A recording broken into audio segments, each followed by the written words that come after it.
ఒక్క ఛాన్స్ అన్న మాటకు మోసపోయి వైసీపీకి ఓటు వేస్తే నేడు ఏపీ ప్రజలు ఎన్నో ఇబ్బందులు పడుతున్నారని మాజీ మంత్రి నారాయణ కుమార్తె శరణి అన్నారు.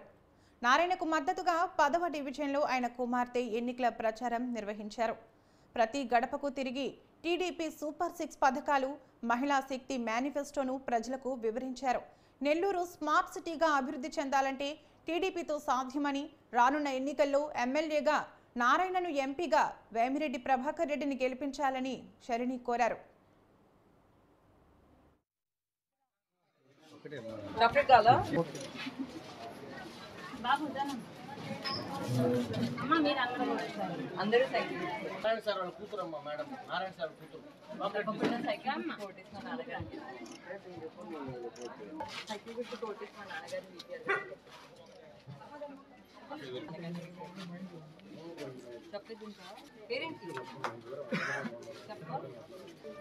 అందరికీ నమస్కారం అండి.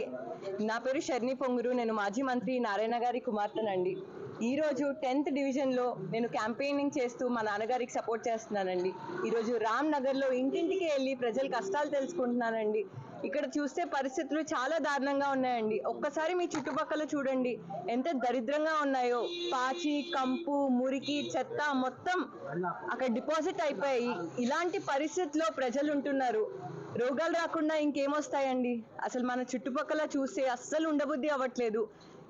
ప్రజల్ని అడుగుతుంటే 4 ఏళ్ళ నుంచి ఎవరు రావట్లేదమ్మా, అసలు చెత్త క్లీన్ చేయట్లేదు, మా పరిస్థితి ఇలా ఉంది, మేము మోసపోయాము, వైసీపీ పార్టీకి అనవసరంగా ఓటేసి మోసపోయాము అంటున్నారు. ఖచ్చితంగా టీడీపీ గవర్నమెంట్ వస్తే, నారాయణ గారు వస్తే ఇవన్నీ క్లీన్ చేసి ప్రాపర్ క్లీనింగ్ మానిటరింగ్ చేసి ప్రతి ఒక్క సెకండ్ మైన్యూట్గా డెఫినెట్గా అభివృద్ధి చేస్తారండి.